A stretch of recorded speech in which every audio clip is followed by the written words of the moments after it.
by Ian Ransom. April 25, Reuters. For New Zealand's trampoline gymnastics team, the Paris Olympics will be a labour of love. Dylan Schmidt and Maddie Davidson were Olympic teammates in Tokyo but returned to the Games as a couple seeking medals and inspiration from each other. In a career of ups and downs, former world champion Schmidt became New Zealand's first Olympic medalist in gymnastics when the 27-year-old nabbed a bronze at the Tokyo Games. He will compete in a third Olympics in the City of Love and cheer on his 25-year-old partner Davidson, who became New Zealand's first gymnast to qualify for the women's event at Tokyo. While Schmidt and Davidson can bounce ideas off each other as elite trampolinists, both are mindful of the need to keep a healthy split between their sport and private lives.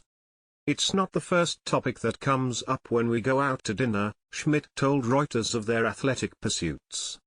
"We tend to leave the advice to our coaches. Keeping a professional distance is not as hard as it sounds, given the pair train at opposite ends of New Zealand." Schmidt is based in North Island metropolis Auckland, while Davidson is based in South Island's Christchurch. They try to catch up every couple of weeks. Olympic flames. Romance between athletes is often forged in the cauldron of competition, and Paris will undoubtedly light the spark for a number of future relationships.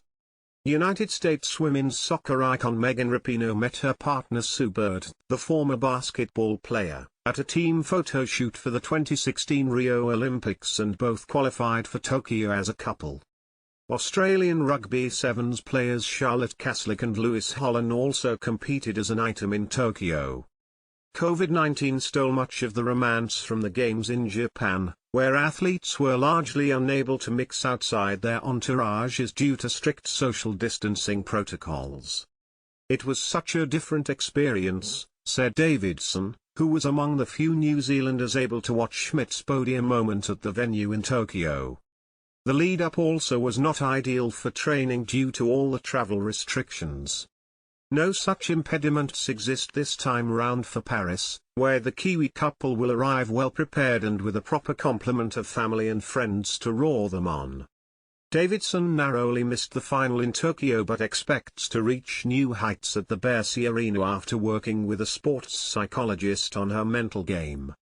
Like much of gymnastics, any slight mistake in trampoline can have devastating consequences for a routine's score and possibly years of regret for an athlete between Olympic cycles. An uncharacteristic flop for Hikaru Mori, the reigning women's world champion at her home Tokyo Games, put her out of qualifying and shocked the host nation. "Your brain and body can become disconnected," said Davidson. "You have to try to stop and appreciate the moment, not be like a deer in the headlights."